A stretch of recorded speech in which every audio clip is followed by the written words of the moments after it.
pioneer in the field of higher education. Mrs. Cardenas is a visionary in the field of higher education. She had the vision to believe in a young speech professor, communications professor on our campus, and allowed her to have her dream to become our president of Texas Southlands College. What you see on our campus today, if you compare with what was in its place in 1986 or 84 when Mrs. Cardenas first began, is two different worlds. Not only in physical facilities, but in academic programs, in philosophies of thinking in higher education. It's no secret, and it's no whim of success or luck, that is, that the institution that we have today and all the programs that we have today and all the graduates that we have today and the faculty that we have today has been influenced by Mrs. Cardenas' leadership. And that's a legacy that's going to be here for many, many more years to come, way after every member on this board is gone, and will continue to impact students who come to our institution to pursue a degree in higher learning. Mrs. Cardenas, you're going to see a video, and Again? and you'll be reminded that her accomplishments are just such monumental success. Mrs. Cardenas grabbed the chancellor from the ET system, Hans Mark, and said no, and said yes to him when he was saying no to our community with regards to bringing down UT system to our campus. He told Mrs. Cardenas, well, I'll consider it in the future. Mrs. Cardenas told him, we can't wait that long. Our students need you now, need UT now. So her style of leadership is one that says, if you're with me, stand behind me. If you're not with me, get out of the way because I'm going to roll over you. And it's been a style that's been very effective, and it has allowed us to have University of Texas come down to Brownsville. It has allowed us to have a freestanding four-year university. It has allowed us to expand from, 30 acres to 37 acres to 300, over 300 and some acres. And some acres. And all this was done because of the love that she has for this community and for this institution. When I first met Mrs. Cardenas, of all the board members, she was the one that you could tell something special about her. She stood out. And once you sat down with her at a meeting, you realize what that aura she has around her meant. And that was just commitment, leadership, and ability to make things happen. We've had many administrators. We've had many successes on our campus. We can never forget Dr. Oliveira, who was so instrumental to our campus. And each period has like an era that overlaps with the next era that comes in.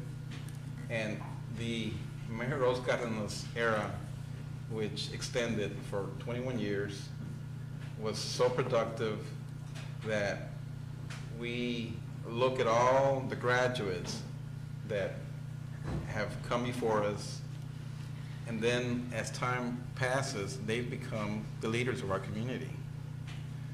It's not by any mistake or by any given luck that we've had 10,000 students graduate since UT was brought down here by Rose Cardenas. That in itself has impacted over and over and over into our community. That was the point that we would stress when we were doing the bond election this past year in our forum discussions, that one positive stroke creates 1,000 positive gains for this community. So what do you tell this lovely lady who has been here at the helm for 21 years, but thank you. Thank you, Mrs. Cardenas, from the bottom of my heart, that you've come into my life and you've mentored me into being a better individual than I was when I first began here. Your children, Dr. Reba, not Reba, but Dr. Elsa Cardenas Aiken is here today. And she didn't become a doctor just by accident. You're her role model. Your children are all been successful to carry the legacy. And I just want to tell you before we go out into the video that how much you mean to this institution, how much you mean to this community, and how much you have given yourself to this community without asking for anything in return, nothing in return. And I will thank you right now and continue to thank you for many years to come. My children will thank you, Mrs. Cardenas, for giving them an opportunity to have that brass ring that you seek when you seek higher education. Otherwise, we don't fulfill our dreams if we don't have the education that we need. So I know that we're all going to allow to give Mrs. Cardenas her well wishes. To me, this is a very sad day, but at the same time, we celebrate what you've done for us, the legacy that you're leaving for us. Chester, thank you so much for those kind words. I accept them because I know that you are sincere, honest, and mean them. But like Father Matthew said, nothing can be accomplished by one person. It has been the effect of the force that we have working together, the trust that we have among the trustees, and the respect that we have, and the passion and the vision and the needs. We do not need to be told. You can see what the needs were. And so consequently, we went to work, but I get credit for a lot of stuff. The only thing that I do want to take credit for is having that I cannot credit anyone else except the fact that I was so tenacious is hiring Dr. Juliet Garcia. Dr. Garcia,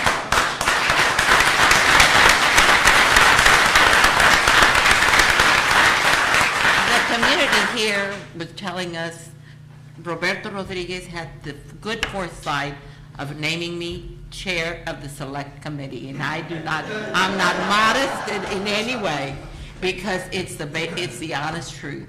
And the community were telling us, do not succumb to politics. Do not hire anyone local. They wouldn't say you don't hire Dr. Garcia, but she was the last one of the three that we were entertaining and interviewing and so on out of 15 applicants. We had 51, but of the 15 that we selected. And it was marathon meetings, one by one. I kept telling, I will not leave here until it is unanimous.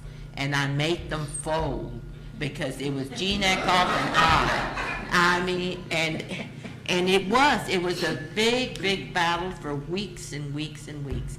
But because I knew that she had what it took, she had the passion, she knew what was going on, and I was not going to give up. And for that, I will take full credit because it's the truth.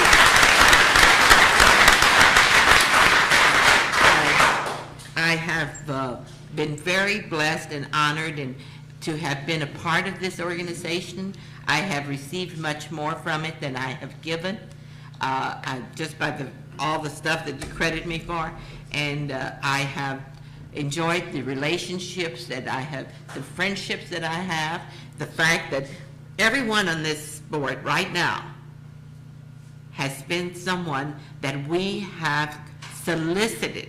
We wanted their input, and we brought them in. We never have asked them, how are you going to vote or not, but we knew that they had the fabric to work with. And that is what I have done as a leader on this board, is trying to get good, honest people that have the desire to build, not to destroy. So for that, for the opportunity that I've had to know all of you, and I thank you, because it has been a wonderful experience. I have enjoyed and my heart will be here until the last breath. I will be here. I'm not going anywhere.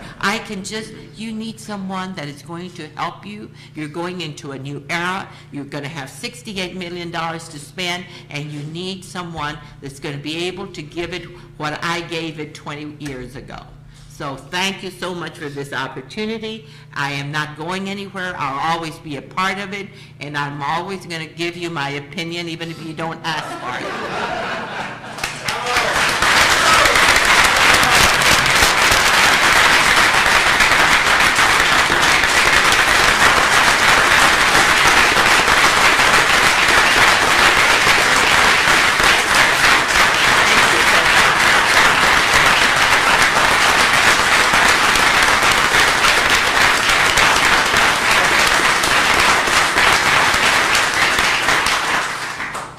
We're going to change the format a little bit here. And I want to ask the board members, starting with Dr. Robles, to please say some words for Mrs. Cardenas. Well, Chester, you've already stated many of the characteristics of Mrs. Cardenas, what makes Mrs. Cardenas, but I think that the best way that I can describe Mrs. Cardenas is my own personal experience with her. I was a young cardiologist in training in Albuquerque back in 1992, and I was about to graduate. I'm originally from Brownsville, and I was about to graduate and move to either San Antonio or somewhere in Dallas, and I get this phone call at the university, and then one of the secretaries calls, there's a lady by the name of Mary Rose Cardenas from Brownsville wants to talk to you now. I said, are you having chest pain? He says, no. He says, and she's actually calling me from her house and spending her own time and her own money. And the reason she was calling me is that she was very, very concerned about the health care in Brownsville and the future of health care in Brownsville. And she wanted to recruit new physicians, particularly those who were from the area, to come back and to give to their community. And at that time, she was on the board of Valley Regional Medical Center. And she was adamant and to tell me, look, Mrs. Cardenas, I can't go back to Brownsville. Brownsville is just a little old city in the middle of nowhere with, it's a little surrounded by pastures and all that, and all these agricultural areas, and that's just not the place for me. You don't have the technology. What do you need? I said, I'll tell you what I need. I said, I've been trained with very special technology that you don't have down there. I said, well, how much does it cost? I said, $2 million. So what's your next question? You got that. What's your next question? I said, you mean you didn't even blink an eye? Is it $2 million? You can get that? He says, yes. Let me handle this, and the corporation will do whatever it takes in order to get you down here and bring Brownsville back and shift it to a different level to provide the quality of care that everybody else is enjoying throughout our country. And I want you to be down here for that. And with that said, I said, wow, this is some special lady. And let me tell you, my ear was red, from talking to her, trying to explain my position. And it was 2 hours on the phone convincing me from her house. She was calling me from her house, spending her money and her time because she really, it said something to me, she really cared for the health care of the people of Brownsville. Well, tell them the truth, that after you promised After he promised to come, and we had an agreement and so on, and he came, then he decided, no, he was still not satisfied, he still had a question, and I got on the phone and really blasted him. I mean, I was so Again. upset with him, and finally I said, you owe this community. You are from here. We don't have a cardiologist. I've given you everything you want. I don't know what else I might have said, but I brought him here. He decided he was going to.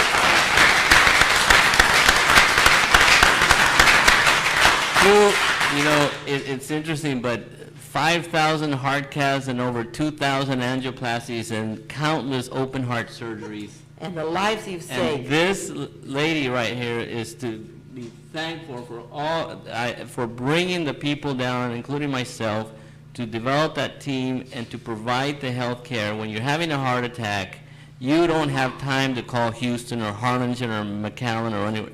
You need help now, otherwise you're gonna die. And she is the lady that was behind all of this. So all the heart patients out there, you owe the thanks to Mrs. Cardenas.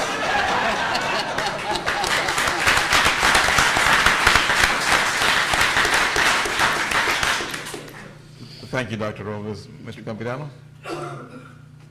This is difficult. It really is.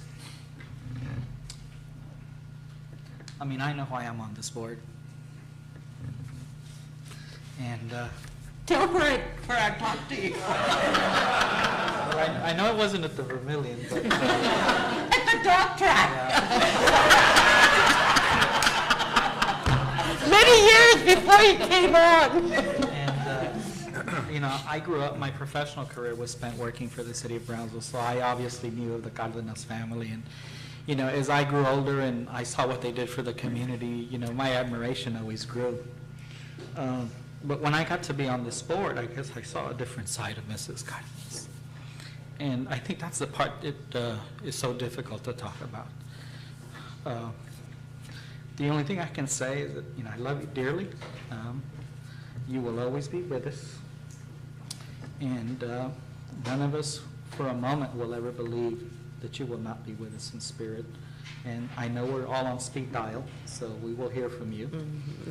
But I don't think words can express what she has been able to do, not only for the institution, but the weight of her character and the influence in molding this community, not only in the past and the present, but more importantly for the future. And thank you.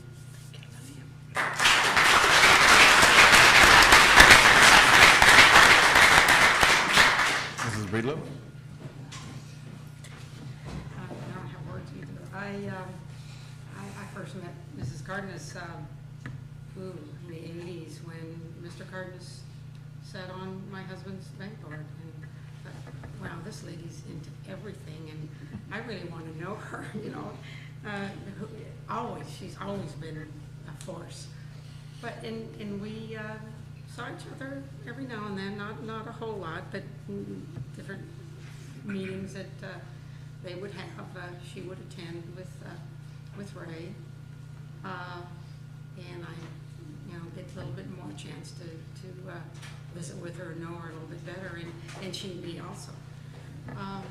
And obviously, she approached all of us for this board. She approached me, and I'm saying, who, me? Why would you ask me? And I can't thank you enough. She has been a mentor, obviously. She's been my mother. Talk about taking a community and this university from dreams to reality. You've done that. And to every child here in this community, again, past, present, and future, we owe huge thanks to you. You and your entire family have put so much love and TLC into this community and to this university. Your determination, you've heard this. Mary Rose does not take no for an answer from anybody. Even if we said no at one time, it wouldn't make any difference. Once she decides something, It happens. And you've taught us so much. Again, every decision we make, you're in it. So you're with us forever. And I can't thank you enough for that. I can't thank you enough for the lessons you've taught me, the time that you spent with me, the love you've given me and this community. Thank you from the bottom of my heart. I don't know, I wish I could say, I wish I could say something brilliant, but it's from my heart, and Yes. and it's an end of an era, and this board will never be the same, Well, but we have part of you with us. You know that. Here. Thank you.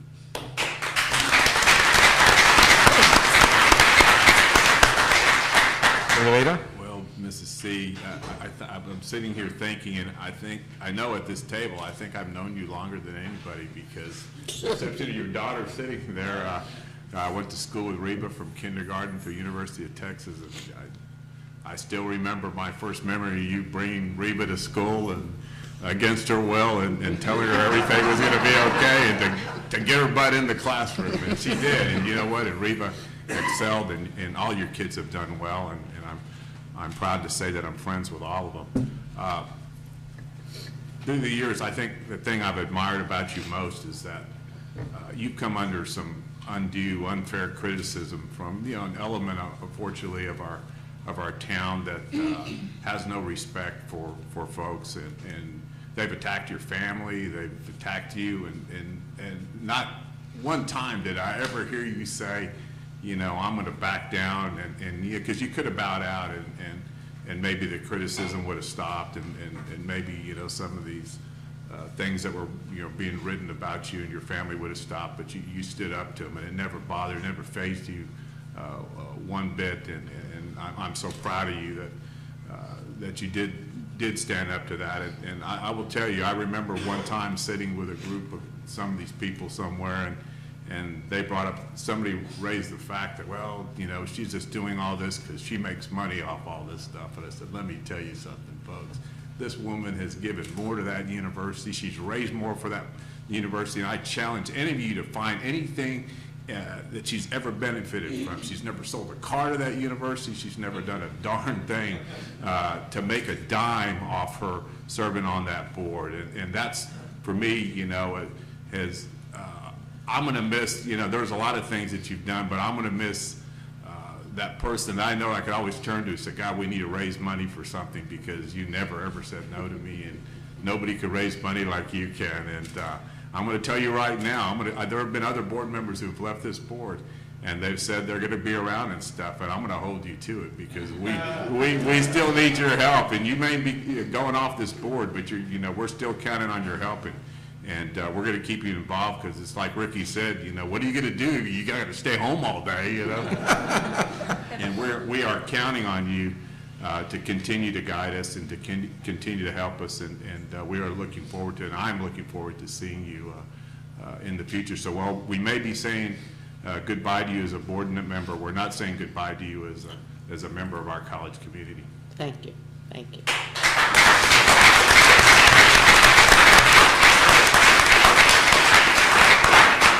Dolly? Mrs. Cardenas, there is no doubt what you have done for this university, this college. And I want to tell a little story that you didn't even know me back in the old days when I was a student here, but I worked at Country Casuals part-time. And you came in with, I'm sure it was Reba at the time, and y'all were shopping. I remember this because somebody said, this is Mrs. Cardenas, pointed you out and said, this woman believes in only shopping in Brownsville. Well, I grew up in Los Fresnos, so if you didn't find something in Brownsville, you went to Harlingen, or you went to all the places in between. This was the first time I'd ever heard of the concept of shop, buy everything. If you can't find it, well, you don't get it. You shop in Brownsville, and that was, wow, I thought that was kind of neat. I never had thought of that. And so that, you've always given and given and given, and I don't think anything you've done has been for yourself. It's not been selfish, it's always been for others. I don't think that you knew, you had a vision, but 20 years ago, what it was going to be 20 years today. when I came on the board, this is way beyond what I thought it could ever be. And yes, we're a good board, but we needed somebody behind us, and it has always been you. And I think maybe we've let you. Now we're going to have to take the reins, take them over, and do our part more, especially, you know, I feel like I need to do more as well.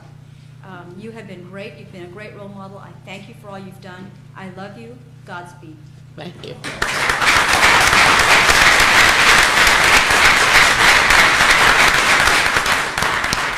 Dr. Garcia?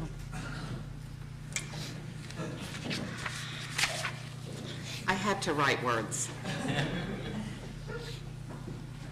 It is a difficult moment for this university and for our community tonight.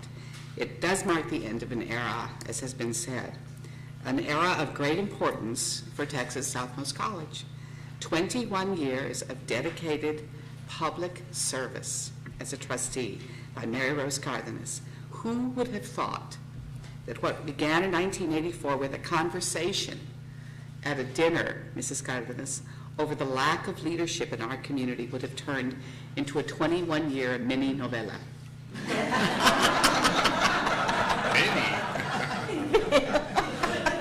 From the beginning of her work at the college, MRC, as we lovingly know her, has seen her role as that of a guide, an advisor, and a teacher to each one of us within this campus community and to each of her colleagues on this board. Her work here has never been about her accomplishments, although they have been many and very impressive. Instead, her work is focused on giving others the strength to lead, to make good decisions, and to understand those that come to us with great need. And her work is focused on helping us all understand what it means to be given the public's trust and the responsibility that that carries. She has accumulated great power, not solely because she was elected, but because she is so trusted and she is so admired. The only credit Mary was ever willing to take was that she was she who discovered a star in every one of us. She has taught us not by her words, although she uses words when needed, and they're always direct, candid, and straight between the eyes. But her best teaching to us has come from her actions. First, by always showing up for everything she could. A concert, a budget hearing, a nursing graduation, or a celebration of any kind, large or small, weekday or weekend, it simply didn't matter. She's also taught us by trying to bring unity, by trying to create consensus and engage people around her. But if consensus were not possible, she was willing to stand alone. I have seen it, I have been part of it, and I have been awed by it. She's always taught us by being willing to speak the truth. Why didn't you frame those pictures, Dr. Robles? Regardless of how uncomfortable it felt or who was listening. Mrs. Cardenas speaks from her heart with courage and with confidence, and she has lent us that courage and that confidence. There is a charm about Mary Rose Cardenas. It is overwhelming. I have seen her use it on several chancellors and on legislators in Austin. They may not call it charm. She has used it on members of Congress in Washington, D.C., on judges, and on a U.S. president in San Francisco. But what most impresses many of us, and his Secret Service, who were in awe also, but what most impresses many of us most is her tireless advocacy for those without voice. She has been relentless in the struggle of trying to get more resources for the people of this valley, whether it's in healthcare, whether it's for the Boy Scouts, whether it's for hospitals, whether it's for teachers, or for us at the university. She has done it with scholarships that she and her husband herself have given, and for scholarship endowments that she helped forge. For new buildings, and she's established a university, all in essence by herself. And she wouldn't stop until it was all accomplished. And she worked harder at each one of those than any one of the rest of us. Several times when I've gone to Austin after a local election, I've been greeted by someone who asks, "Is your godmother still there?" referring, of course, to Mary. And when I mentioned to Teresa Sullivan this last week, our Executive Vice Chancellor for Academic Affairs in the UT system, that Mary had resigned, she gasped out loud. Everyone knows the strength she has brought to this work. And everyone knows it simply would not have happened had it not been for her. We need that strength now, and we know the vacuum is huge, but we also know that part of our work has always been an understanding that if it really was done well, it would live beyond any one of us. And that if we really had made the impact that we wanted to have here, that it must be able to survive without any one of us. And I think that's probably the greatest lesson that we have learned. And so, Mrs. Cardenas, I pledge to you that we will continue to deserve your trust and confidence in us.